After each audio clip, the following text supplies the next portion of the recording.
வணக்கம். மற்றும் ஒரு தீர நோக்கல் நிகழ்ச்சியினூடாக இணைந்திருக்கின்றோம். முன்னாள் ஜனாதிபதி ரணில் விக்ரமசிங்கவினுடைய கைது நடவடிக்கைகள் சார்ந்து அவர் தொடர்பிலான விசாரணைகள் சார்ந்து அரசியலை மையப்படுத்திய நகர்வுகள் சற்று சூடு பிடித்த நகர்வுகளாக நகர்ந்து கொண்டிருப்பதை பார்க்கக்கூடியதாக இருக்கிறது.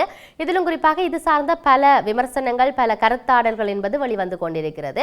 அவை சார்ந்து பார்க்க போகின்றோம். முன்னாள் ஜனாதிபதி ரணில் விக்ரமசிங்கவை கைது செய்ய ஏற்பாடுகள் முன்வைக்கப்பட்டு வருவதாக அரசியல் தகவல் வட்டாரங்கள் சொல்லி இருக்கின்றன.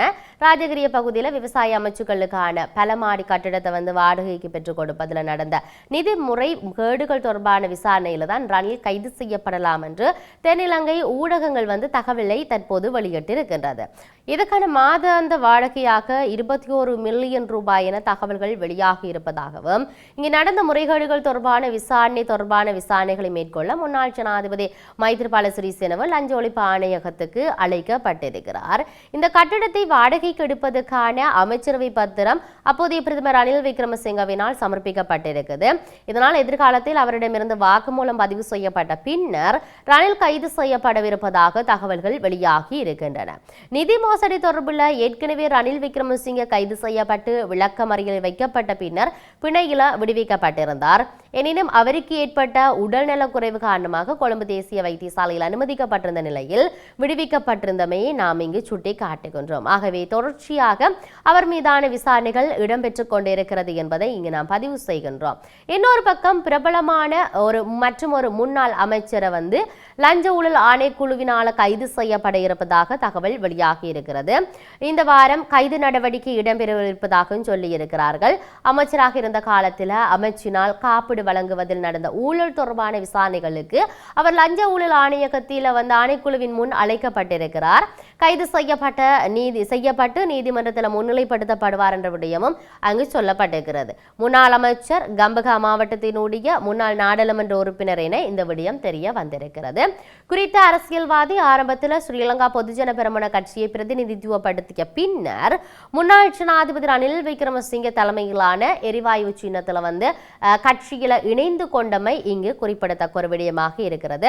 குறிப்பாக சொல்ல போனால் அதிக அளவிலான லஞ்ச ஊழல் தொடர்பிலான அந்த ஆணைக்குழுவுக்கு இருக்கக்கூடிய முன்னாள் அமைச்சர்களாக இருக்கட்டும், இப்பொழுது இருக்கின்ற அமைச்சர்களாக இருக்கட்டும், மக்கள் பிரதிநிதிகளாக இருக்கட்டும், முன்னாள் அதிகாரிகளாக இருக்கட்டும், அதே போன்று சேவையில் ஆற்றிக் கொண்டிருக்கின்ற பல பேர் சென்று வருவதை நாங்கள் பார்க்கக்கூடியதாக இருக்கிறது.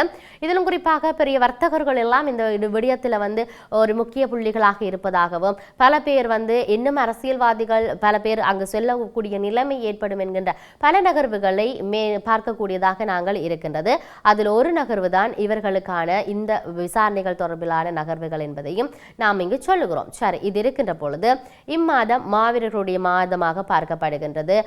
இனி வருகின்ற நாட்களில் மாவீரர்களுடைய நினைவு நாளை நினைவு கூறுவதற்காக நாம் உணர்வு பூர்வமாக அந்த செயற்பாடுகளில் பங்கு பெற்றுவதற்கான முன்னாய்த்து நடவடிக்கைகளை செய்து கொண்டிருக்கின்ற இந்த வேளையில் இருக்கக்கூடிய பெரிய கேள்வி, மாவீரர் தினத்தை நினைவு கூறுவதற்கு எங்களுக்கு முழு சுதந்திரம் இருக்குமா இல்லையா? இல்லை என்று சொன்னால் கடந்த காலங்களில் இடம்பெற்றது போன்று ஏதாவது ஒரு கெடுபிடி நிலை காணப்படுமா? அதிக அளவிலான சோதனை சாவடிகள் இருக்குமா? காவல்துறையினர் இராணுவத்தினுடைய தலையீடுகள் இருக்குமா? இராணுவத்தினர் அங்கு மறுக்கின்ற நிலைப்பாடு காணப்படுமான்னு சொல்லி நிறைய கேள்விகள் இருந்தது மக்கள் மத்தியில். அவற்றுக்கெல்லாம் ஒரு பதிலாக ஜனாதிபதி ஒரு அறிவுறுத்தலை வழங்கியிருப்பதை நாங்கள் பார்க்கக்கூடியதாக இருக்கிறது. மாவீரர்களை நினைவு கூறுவதற்கு தமிழ் மக்களுக்கு முழு சுதந்திரம் இருக்குது. இதை எவரும் மறுத்துரைக்க முடியாது என்று சொல்லி இருக்கின்றார். இந்த விடயத்தை அன்றகுமார் திசாநாயக்க சொல்லி இருப்பதை நாங்கள் பார்க்கக்கூடியதாக இருக்கிறது. மாவீரர் துயிலும் இல்லங்களில் நிலை கொண்டிருக்கக்கூடிய இராணுவத்தினர் அங்கிருந்து வெளியேற்றுவதற்குரிய நடவடிக்கைகளை மேற்கொள்ளுமாறும் ஜனாதிபதி வலியுறுத்தி இருக்கிறார் என்ற விடயத்தை அமைச்சர் ராமலிங்கம் சந்திரசேகர் சொல்லியிருக்கிறார். போர்க்காலத்தில் படையினரால் கைப்பற்றப்பட்ட காணிகளை தற்போதைய அரசு விடுவித்து வருகிறது. இதன் தொடர்ச்சியாக தான் மாவீரர் துயிலும் இல்லங்களில் நிலை கொண்டுள்ள இராணுவத்தினரையும் வெளியேற்றுவதற்கு நடவடிக்கை எடுக்கப்பட்டிருக்கிறது என்ற விடயமும் அங்கு சொல்லப்பட்டிருக்கிறது. துயிலும் இல்லங்களில் நிலை கொண்டுள்ள இராணுவத்தினரை வெளியேற்றுவதற்குரிய பொறிமுறைகளை மேற்கொள்ளுமாறு ஜனாதிபதி அனுரகுமார் திசாநாயக்கவினால் பாதுகாப்பு செயலாளருக்கு உத்தரவு வழங்கப்பட்டிருக்கின்றது. இதற்கமைய நடவடிக்கைகள் விரைவில் இடம்பெறும் என்ற விடயத்தை அமைச்சர் ராமலிங்கம் சந்திரசேகர் சொல்லியிருப்பதை நாங்கள் பார்க்கக்கூடியதாக இருக்கிறது. மிகப்பெரிய விடயம் என்னவென்று சொன்னால், இந்த இராணுவத்தினுடைய இடையூறு விளைவிக்கின்ற தன்மை என்பது நாளுக்கு நாள் அதிகரித்துக் கொண்டிருந்த நிலையில தற்பொழுது அவர்கள் அங்கிருந்து வெளியேற்றப்பட வேண்டிய ஒரு நிலைப்பாடு காணப்படுகின்ற வேளையில அவர்களை அந்த இடத்திலிருந்து வெளியேற்றுவதற்கான நடவடிக்கைகளை ஜனாதிபதி அனுரகுமார் திசாநாயக்க எடுக்குமாறு சொல்லியிருக்கின்ற இந்த நகர்வானது மக்கள் மத்தியில் சற்று ஆறுதலை உண்டு பண்ணியிருக்கிறது. ஆகவே எங்களுடைய உறவுகளுக்கான அந்த நினைவேந்தலை செய்வதற்கான அனுமதி அங்கு அளிக்கப்பட்டிருக்கின்றது என்ற விடயத்தை நாம் இங்கு பதிவு செய்யக்கூடியதாக இருக்கிறது. இவ்வாறு பேசிக் கொண்டிருக்கின்ற இந்த நேரத்தில் நாடாளுமன்றத்தில் என்ன நடக்கின்றது என்கின்ற கேள்விகள் இருக்கின்றது. பாதீடு சமர்ப்பிக்கப்பட்டிருக்கிறது. வரவு செலவு திட்டம் சமர்ப்பிக்கப்பட்டதன் பிற்பாடு அதிகளான நகர்வுகளை கொண்டு நாடாளுமன்றம் நகர்ந்து கொண்டிருக்கின்றது.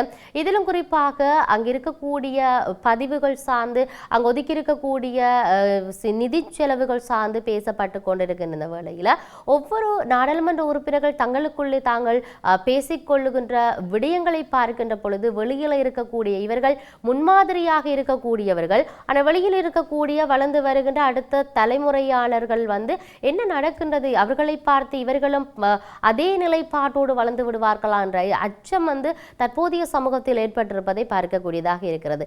ஒரு சில நாடாளுமன்ற உறுப்பினர்களை மக்கள் தங்களுடைய முன்னோடிகளாக இல்லாட்டி அவர்கள் தான் எங்களுடைய ரோல் மாடல் என்று சொல்லக்கூடிய ஒரு நிலைப்பாட்டில் வைத்திருந்த காலம் இருந்தது.